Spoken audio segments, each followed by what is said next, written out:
What's up, y'all? I'm Will here with Schedulefly, and this is the Restaurant Owners Uncorked podcast, one of the highest rated hospitality podcasts in the world, brought to you by us at Schedulefly. We provide a very simple web-based restaurant employee scheduling software backed by legendary customer service. If you're on pencil and paper or Excel, or you're on some software with tons of bells and whistles and features you don't need or use, Schedulefly is the perfect place for you. Easy to use, point, click, and go, and we'll take great care of you. Schedulefly.com, free trial, check it out. Also, this podcast is brought to you by our sponsors, Pop Menu and The Giving Kitchen and Kickfin, and you're going to hear about them in just a minute. First of all, let's talk about today's guest. Today's guest is Tom Holland, and Tom owns restaurants up in the Boston area. I wanted to talk to Tom because I saw on his website, one of his places is called A&B Burgers, and the story on there talks about how the name A&B comes from the initials of his son's names. And I thought, well, that's probably a cool story. I'd love to learn more.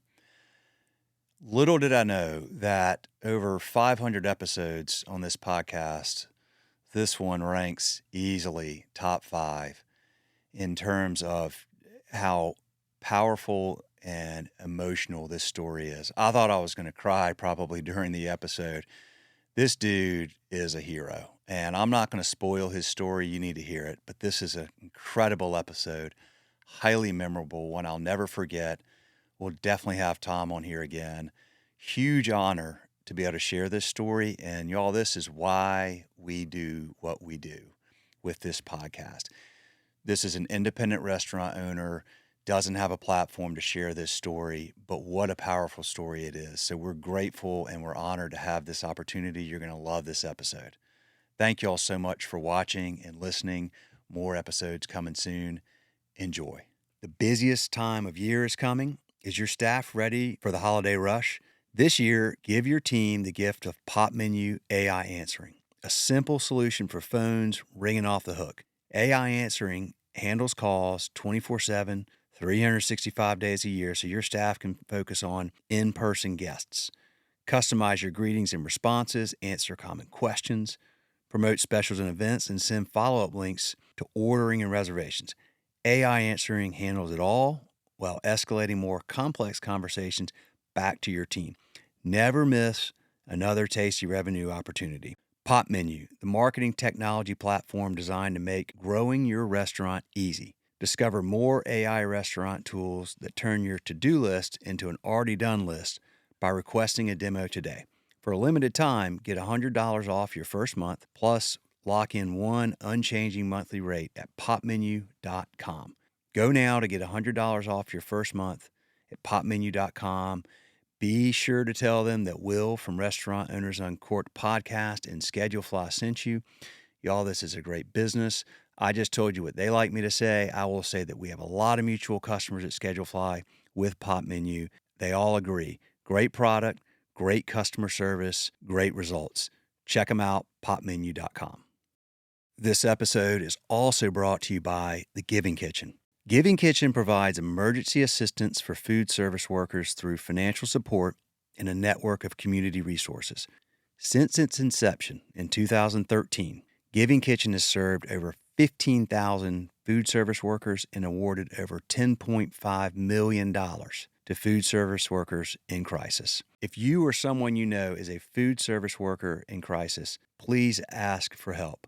thegivingkitchen.org, and again, that's thegivingkitchen.org. Y'all, this is a phenomenal organization. Jen, the founder, has been on this podcast. Jen Heidinger Kendrick, check out that episode to hear their full story. But if you know somebody or you need help, go to thegivingkitchen.org. Incredible organization, and very responsive, and has a wonderful mission. Check them out. All right, so here we are live with the Restaurant Owners Uncorked podcast, and I've got my buddy Tom up in Boston on here today. Tom, introduce yourself. Yeah, how you doing, man? Well, Tom Holland. I am the owner of A&B Burgers in Beverly, Massachusetts, as well as A&B Kitchen and Bar in Boston on Causeway Street. All right, man. First question, always first question. How, when, and why did you get started in the hospitality business? Oh man, that is a very deep question, man. I don't know. It's a long story, and we can get into it, I guess. But I started in as a busboy in 1989 at a restaurant called the Roadhouse Cafe in Hyannis, Mass, in Cape Cod. Um, I didn't go to high school. I didn't go to. I left home when I was 15, and so that was the first job I got, and I realized I loved it, and I just kept doing more and more. I used it as an opportunity to be able to travel. I traveled all over the world. I was able to work and make money, spend time in different cities. And then one day I realized this is my life, and I do it and I'm good at it. And so I decided to turn it into a career and uh, got into restaurant ownership. Wow. Well, there's a lot to unpack there, brother. I'm telling you, Okay. we could go back.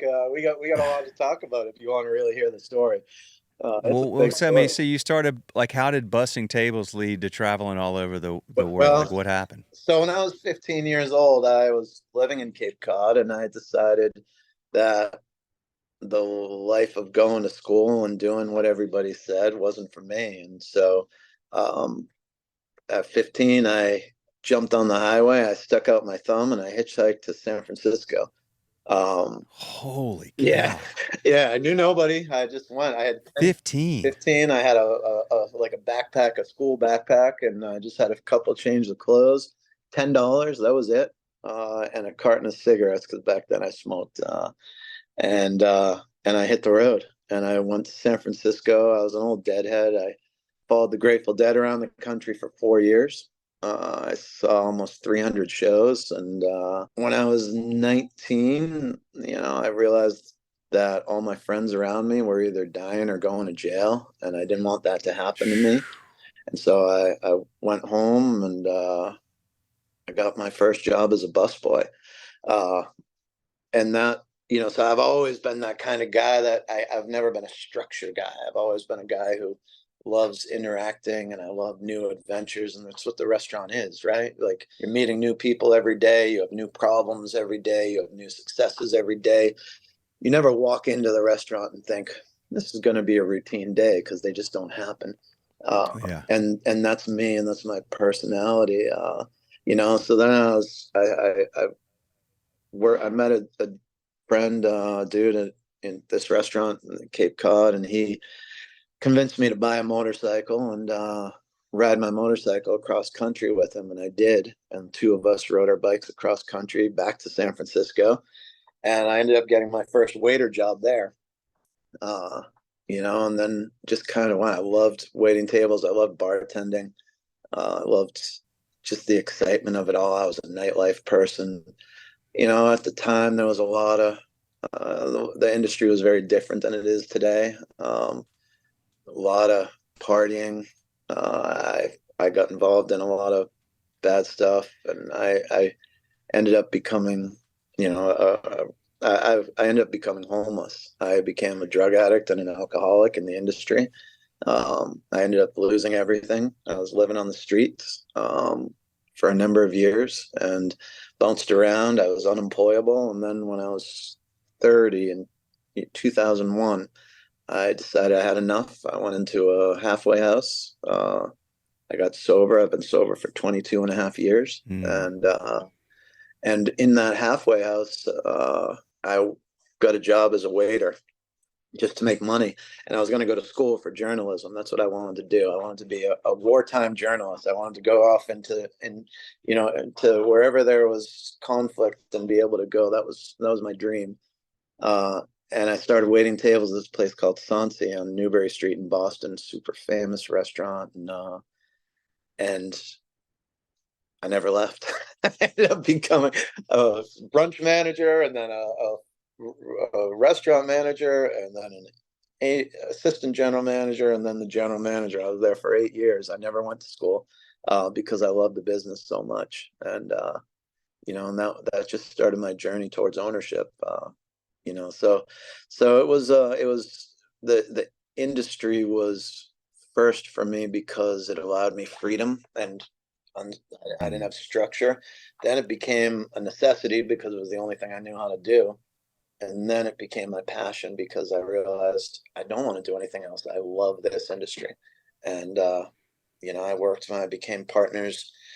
Well, first director of operations, then a business partner with Michael Schlau, who's, world famous chef, great, owned restaurants from DC to Michigan, Boston. Amazing dude, taught me a ton. Uh, What's his name? Michael Schlau, he owns the Schlau Restaurant Group, and they have, they own Radius and Via Mata in Boston, which are two of the, they're both gone now. Uh, when 2008 hit and the bank crisis, we were very, very upscale in those restaurants. They were tasting menus and high prices, and dining changed, and so those Mhm. restaurants didn't quite fit with the diners anymore.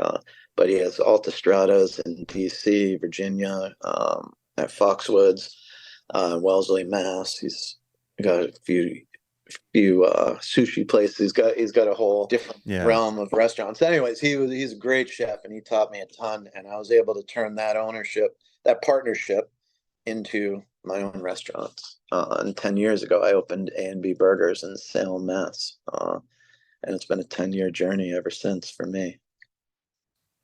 A&B Burgers, and tell us why it's named A&B.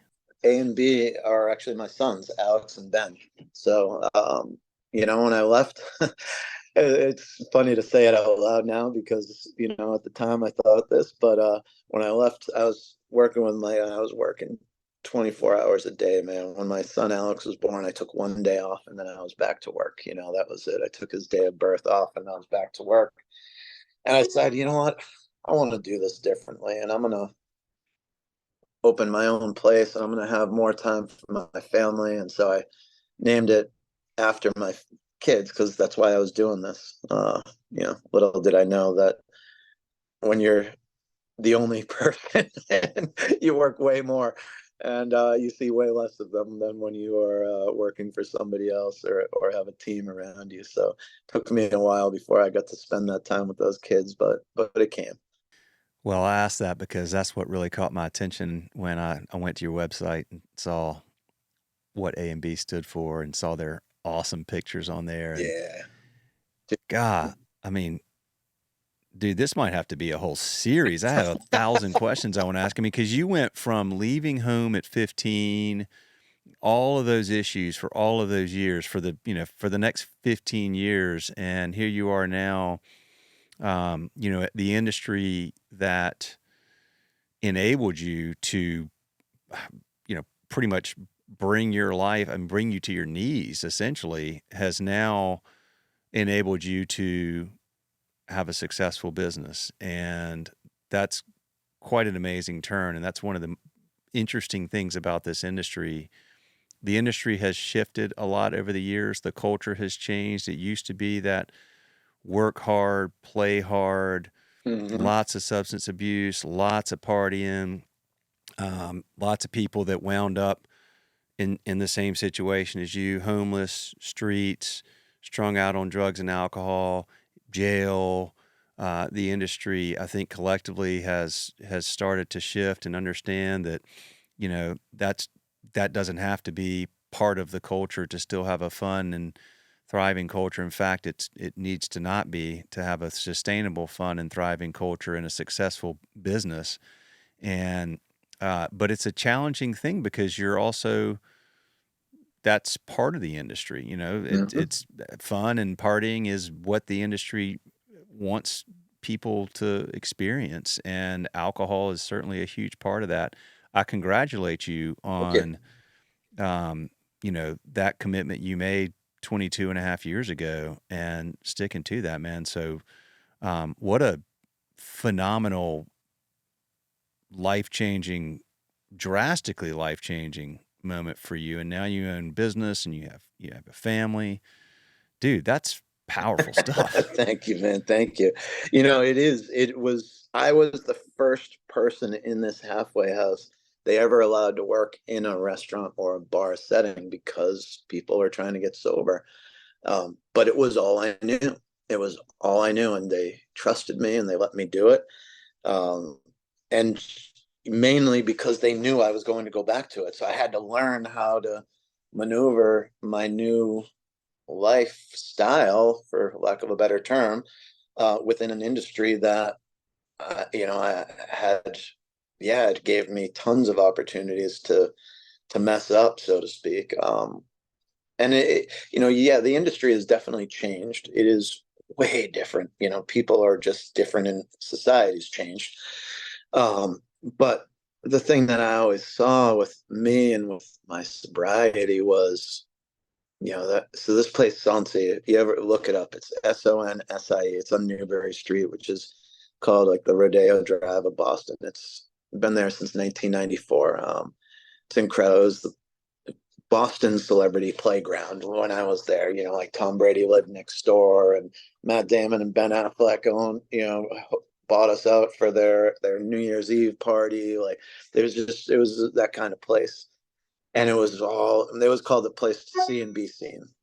They had these doors that opened up right to Newbury Street, and all the beautiful people sat out front, and they would sit there 5 o'clock, 6 o'clock on a summer night, drinking champagne and smoking cigarettes, because you could smoke in restaurants then. And it was hard for me to watch. It was hard for me to be around because they looked so beautiful doing everything they were doing. But then I saw those same people at 1 and 2 o'clock in the morning. And that, honestly, that is what kept me sober at the beginning, was I saw all these people changed. They allowed the night change them, and they got ugly. And I ended up I got in fights as a manager trying to I'd cut somebody off and they'd hit me, or they'd want to fight me, or, I found people passed out in the bathroom on the floor when I'm locking up an hour and a half after we closed, because they went to their bathroom and their friends left them. And as I do my walkthrough before I leave the restaurant, I would literally find people passed out on the floor of the bathroom, and those things. And those are the things that got me through that early days being in this industry and trying to change my life, was that I saw it from the beginning to the end. Yeah, everyone looked sexy and beautiful when the sun was out, and they were all, sipping champagne and wine and martinis, but they did not have that same look at 2 o'clock in the morning. Uh, God, it yeah. was very different. So that really empowered me a bit, and that got me through it. And and also, this is very important. And this isn't a story about sobriety, it's a story about restaurant ownership, but it is part of my story. And you know, you get when you make that decision and you keep that decision, it just becomes more solid. And the better things that happen to me in life, the more I wanted to keep it. And so I was, and that's what A and B stands for. That's what my boys are. The best things that ever happened to me, including my wife, Nancy. Best things that ever happened to me. And so it's a daily reminder when I come into my restaurants of what I have to lose, what I have to work for. Why I'm doing this every single day. As I walk in and I look and I see my family's name on the front, and it's a pretty motivating moment when I see that. It's like sometimes you wonder what the hell are you doing all this stuff for, because it's not easy, especially the last 3 years, man. But then I think about it, I'm like, you know what? I'm doing this so that my sons have a better life. My family can enjoy themselves, and I can take great care of people that come to me and choose me to host them. That's pretty cool. Dude, it's phenomenal, man. This is like the hero's journey, Tom. I mean, you know, uh, wanting something and having to achieve significant obstacles and overcome those obstacles to get it. I mean, you don't have to get into your childhood, but you left home at 15. I can infer some things. And then now Yeah. here you are. I'm assuming you drew inspiration and strength from saying, okay, we either learn what we want or what we don't want, or both. I mean, you said, okay, I don't want that. Now you've given your family what you clearly didn't have, and you're Yeah. you're Oh yeah. you've given these boys something that you needed and didn't have. And what an amazing turn of events. And the I mean, I've got 3 kids. I talk to my kids about this stuff. Like, I'm like, look, like the things that the things that that like substance abuse or not substance abuse, substance use. It's cool for a moment. It feels good. It's like things that feel good for a short period of time will lead to bad things for a long period of time. Like just like you were talking about, like, hey, yeah, great, yeah, it feels good at first, and you're out there having fun. The next thing you know, you're getting in a fight, or you're getting thrown in jail, or you're getting a DUI, or you feel crappy for the next 5 days because you ever did it, and it's like short, good, long, bad, versus like I don't know, like you need to get fired up, like go. I mean, I always like I go take a cold shower. Like, Yeah, short, yeah, bad, then yeah. you feel good for a long time. Like, but to that point, like what, I mean, look, you followed the dead, you got in all kinds of stuff. What do you had to have made some replacement, I've got to imagine, for, using substances. Like, what did you do to, I don't get your fix or whatever you want to call it now? Like, do you meditate, pray, exercise, like, or is it just the Yeah. work? No, well, so that's a really good there at the end there where I did at the beginning.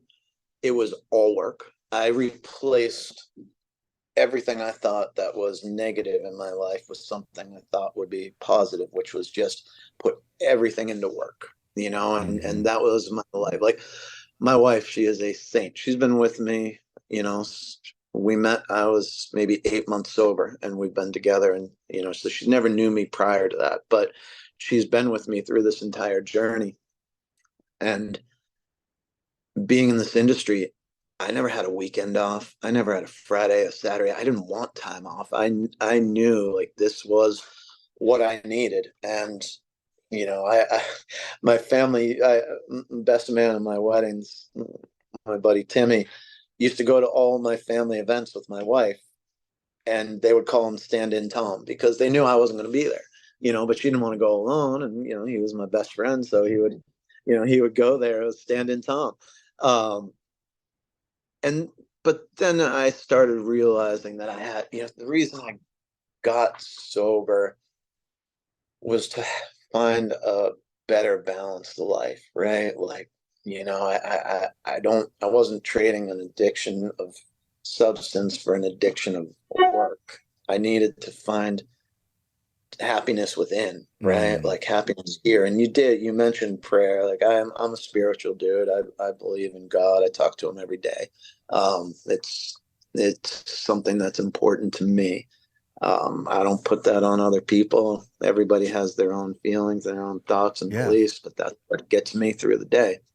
Prayer to me is more of like, it is meditation. I get down on my knees. I humble Mm. myself before God. I think about, my day. I talk about ways I should have been better this day. I could be better today, and I use it as a moment of reflection, and then I'm boom, gone, go.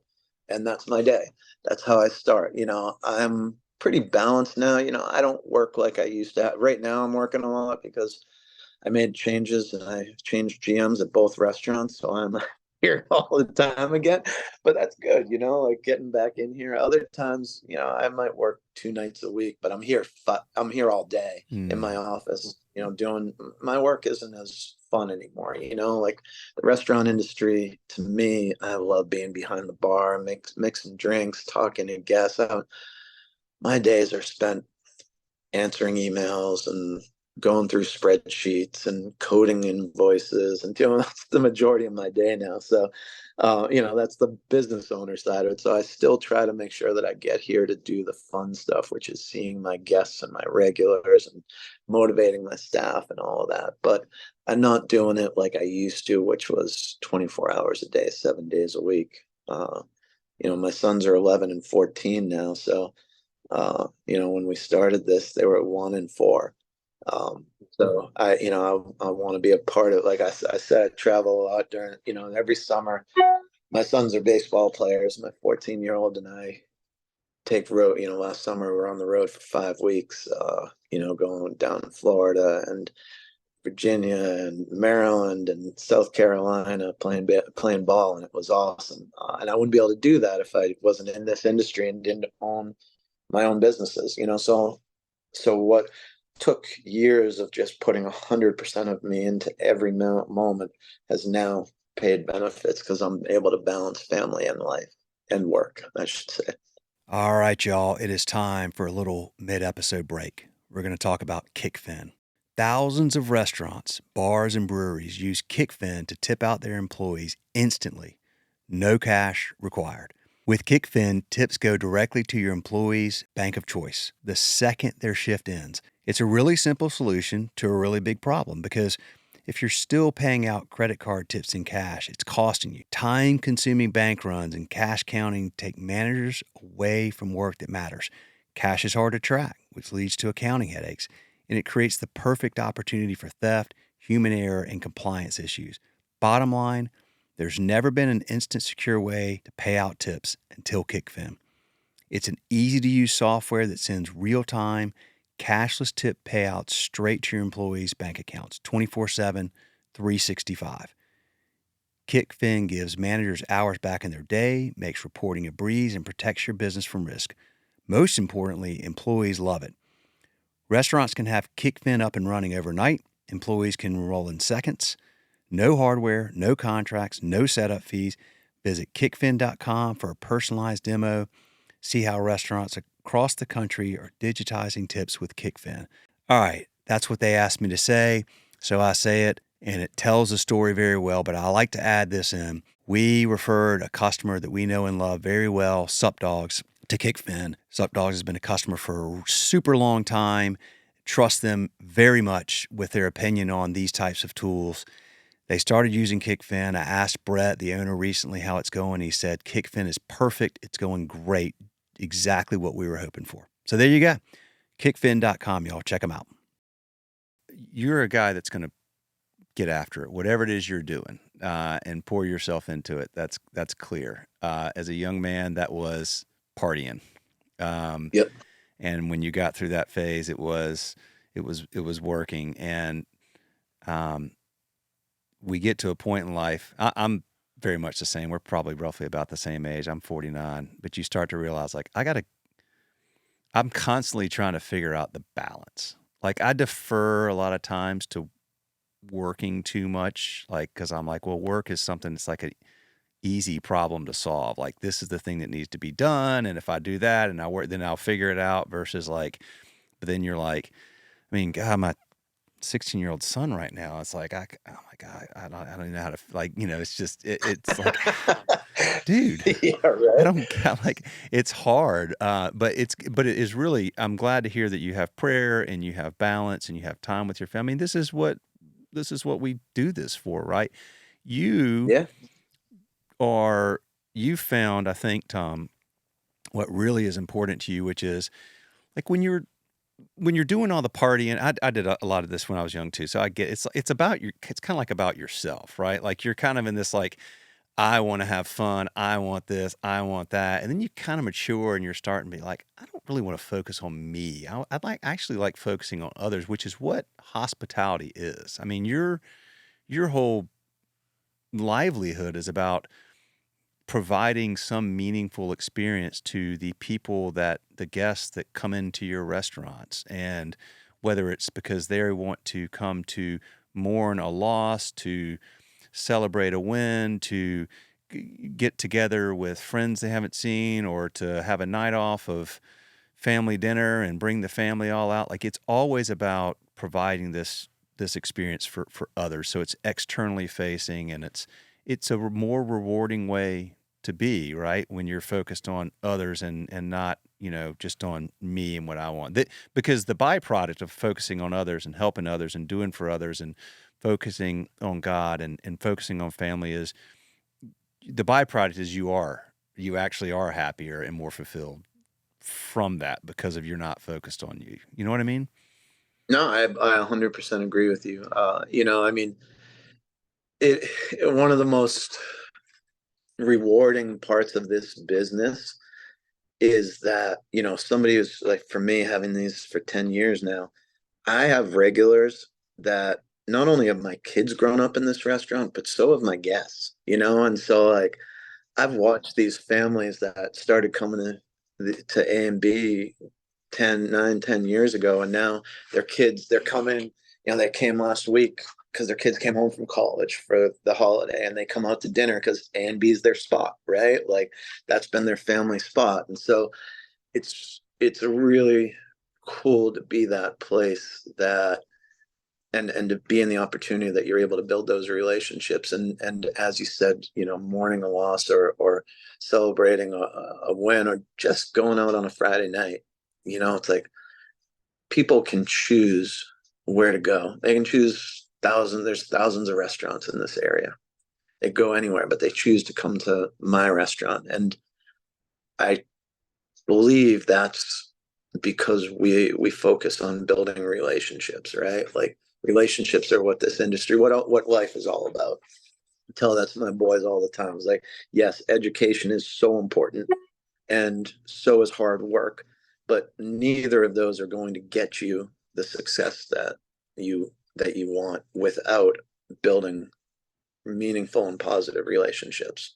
I wouldn't have these restaurants. I didn't come from any money. My family didn't have money. Like I said, I came from the streets.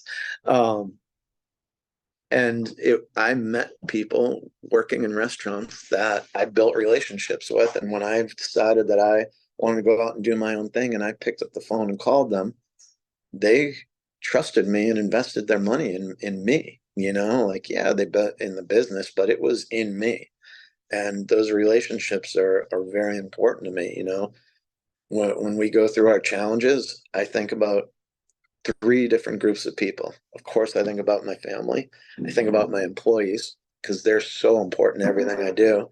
And I think about my investors because they trusted me, and I owe them every bit of hard work I can. So relationships are what this industry is about. It's what sobriety is about. It's what life is about. And I try to teach that to everybody that works for me, and my kids too, that if you want to make sure that you're going to have here in this restaurant, you're going to have repeat guests, you got to take the time to find out who your guests are, because they'll come back to you. Tell me about your team. My team's amazing. Honestly, they really are.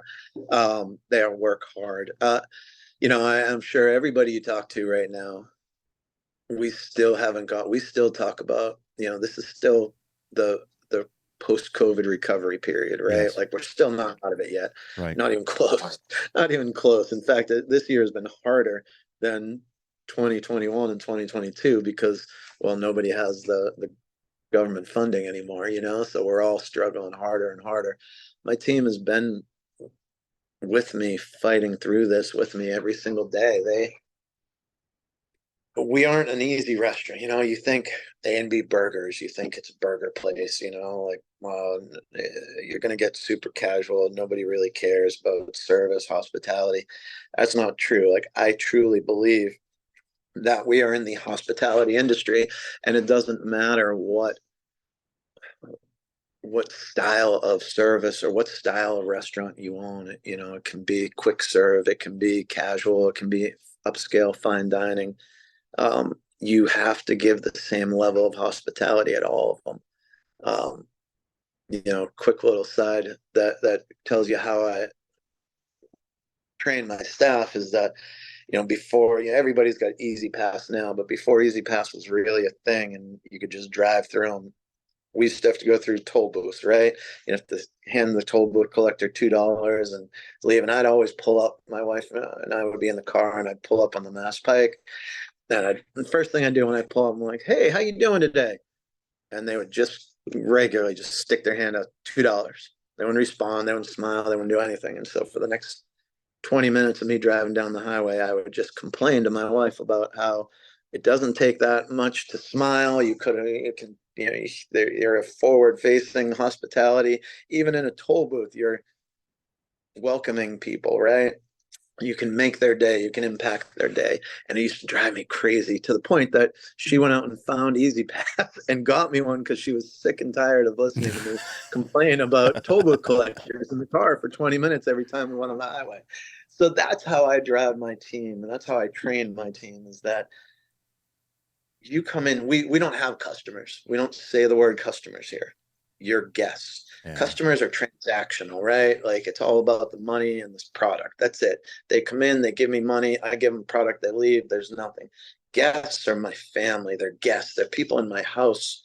They're, when you walk into my house, I don't dismiss you and I don't walk away or I don't say, yeah, well, the kitchen's in there. Go grab yourself a drink. I'm going to go head downstairs and do some work. You don't do that, right? Guests come in and I immediately greet them. I hug them. I take their coat for them. I offer them a drink. I cook for them. I make sure that they're great till the second they leave. And that's how we drive this restaurant, how we try to make every person, and we don't succeed every time. We are far from perfect, but my staff works hard to get there, and they really do believe that whether it's a burger restaurant or A&B Kitchen is a sports bar because they're right across the street from the Boston Garden, we don't believe that our style and level of hospitality should drop just because we're casual environments. And they buy into it. So I'm very lucky. My kitchen team has been with me a long time. Even during COVID when we were forced to be shut down, I had a number of staff that couldn't collect unemployment for various reasons, and they had no income. And so they wouldn't be able to eat. They wouldn't, because you couldn't leave your house, right? So I reached out to some of my investors and we put some money together, and we then reached out to local schools and homeless shelters and found kids that were on the free lunch program that their families no longer could get their kids free lunch, and shelters that no longer had people coming in and cook for them. And we put our staff, anybody that wanted to work, I paid them the entire shutdown, and they just came in Monday through Friday, and we made 120 to 150 lunches a day, and we drove around and dropped them off at everyone's front door, and we did that for months through COVID, and that was how we were able to keep our team together. And they've still been, they're still with me now, so, which is pretty amazing. Anyone that wanted to work had work, thankfully, which was pretty cool. Well, you clearly you've alluded to this, and that story just sealed the deal. You clearly have some great people that are investors as well. And that's one of the things I've learned over the years of talking to owners like yourself is, you're starting this restaurant and you're getting investors, and you need the money, and you just want that check, but be real careful who you bring in as your investors, because they do become they're part of that family. And you need investors that when you go to them during a situation like COVID and say, hey, look, like, let's do this, that they're going to step up because they're good people. They're not just giving you money and expecting some return. This is what's so amazing to me, man. One of the things that's so amazing to me about independent restaurants is you have investors, owners, employees, and regulars and guests that it's just collectively such a great group of people, particularly the guests that really understand the importance of independent restaurants because of what you do for your community, what you all do. I mean, you were clearly essential workers. People recognized intensely, I think, during COVID, how much they really appreciate their local independent restaurants and all that those folks do for their communities, and they didn't want to see them go. Like, maybe you kind of took it for granted, and then you started to realize, like, wait a minute, man, like, one of the most important aspects of any great community, big city, small town, somewhere in between, it can't be great in a place where people want to live unless there's a lot of really awesome small businesses and particularly independent restaurants. It's where it's like the heartbeat, the pulsing heartbeat of any great city or town. And yeah, you're right. We had a tough time in Boston because we opened just months before the pandemic shut us down. And I don't know what it's like in Charlotte where you are, but in Boston, everybody left the city. Everybody. they bought, nobody wanted to live near people, right? You couldn't really go do anything. We were all shut down. My business is very, very dependent on the Celtics and Bruins and concerts, because we're directly across the street from the Garden. And that was all, there were no fans for a year and a half there. So, and we were only months old. So everybody left the city. We were shut down for almost a year. There was just no reason to open. We couldn't, all our staff came up to Beverly. But what you were saying about community coming together in Beverly was amazing. I mean, when we reopened at first for takeout, we were slammed to the point that I had to like apologize to people for how bad it was, because we couldn't keep up. Like, everybody wanted to support us. Everybody wanted to come and take care of us, and they knew, like, let's order out. People had a lot of expendable cash because they couldn't spend their money on anything. So, and they wanted to have a little feeling of normalcy. So they were ordering out and bringing restaurants food home. And we had to shift our whole business model from dine-in to takeout, even though, you think A&B Burgers was always a takeout spot. It's not. We were a sit down, full service restaurant, full bar. We've $250 shots of tequila. We have $300 bottles of wine. We have charcuteries and chicken liver mousses and oyster, all kinds of stuff. In addition to burgers. So we didn't have a takeout model, and we had to shift that.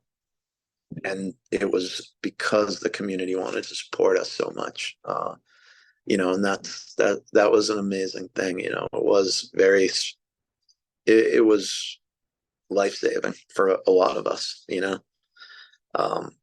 So we're very grateful to our guests as well for having that support to help us through.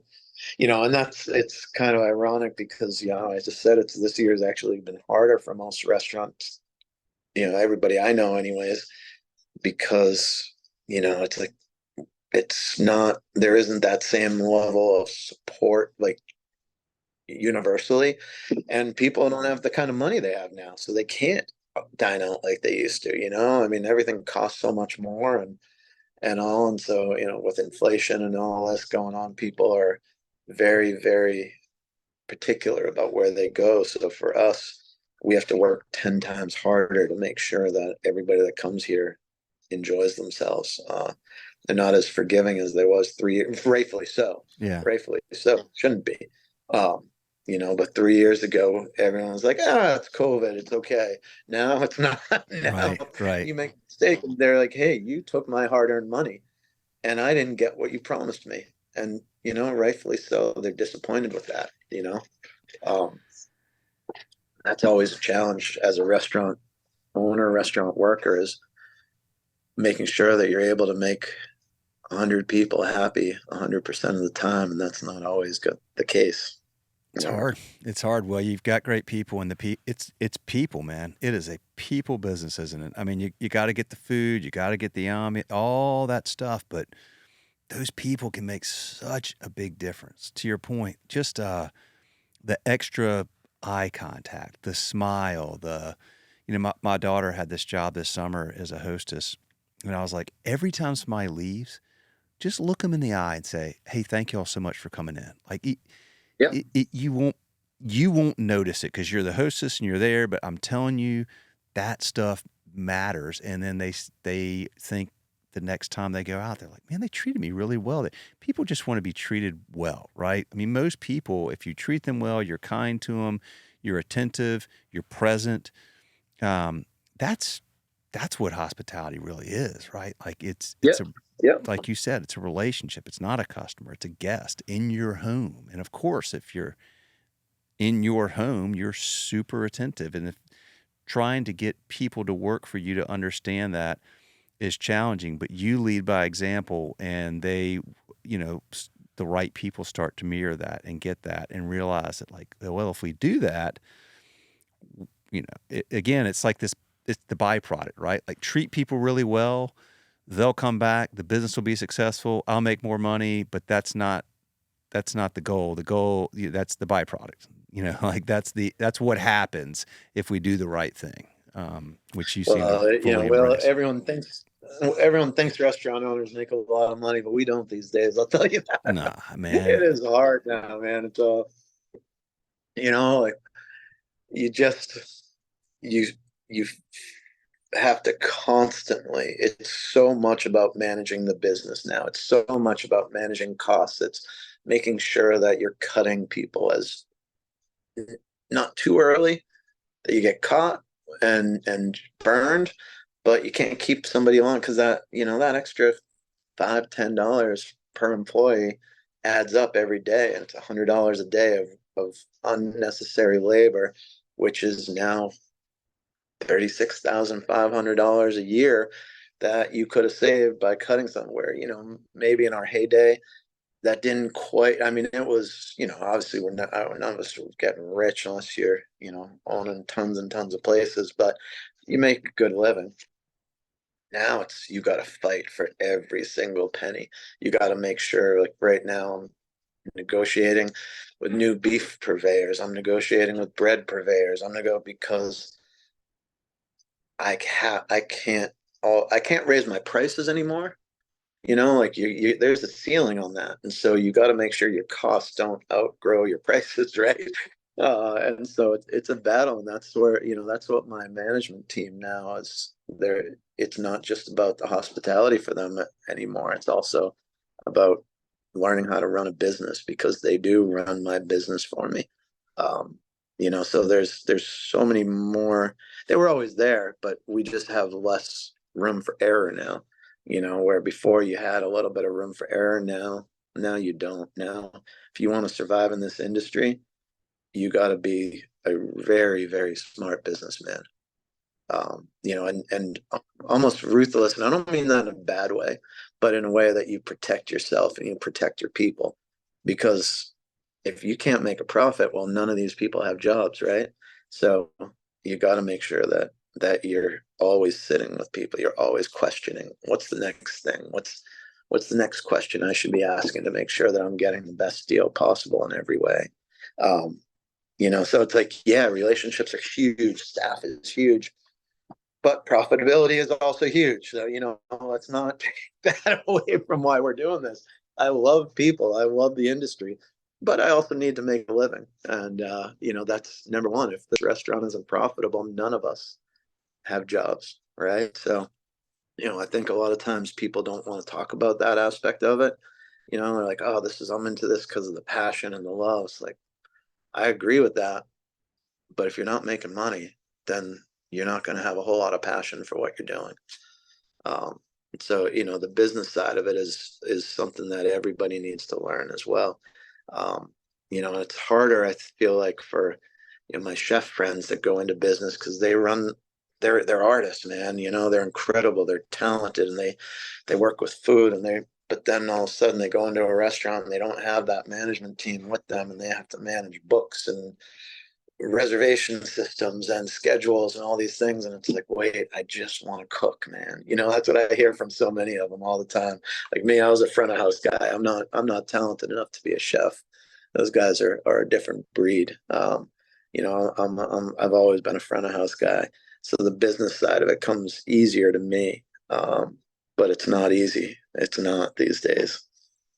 You're having to really sharpen your skills. The good thing is that just makes you better, and this has forced a lot of restaurants to be better at running the restaurant, or a lot of restaurant people, that is. It's forced y'all to be better at running it, be creative, come up with new ways to create revenue, and then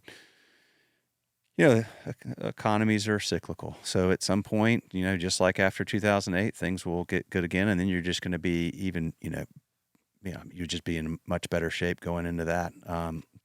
Yep. To increase profits, and to thrive. So, dude, Tom, what an inspiring story, man. I had no idea what I was getting into today. This is really, really cool, and I Thank you. congratulate you. I tip my hat Thank you, to brother. you. And just phenomenal life that you've built, and just well done building a family. and building a successful business and giving so much to your community and to your team and to your guests. And man, I appreciate you. Thank you for the business. Appreciate you as a Yes. customer, and appreciate you taking the time to do this. Well, thank you. I also appreciate you giving restaurant owners a voice. Like I said, people sometimes forget that there are, families and human beings behind the business. And having an opportunity to talk like this is great. So thank you for that. Well, get subscribe to the podcast, Restaurant Owners Uncorked. Start listening, spread the word, tell your restaurant buddies, and we'll keep trying to crank out good content. Thank you, Will. I appreciate you.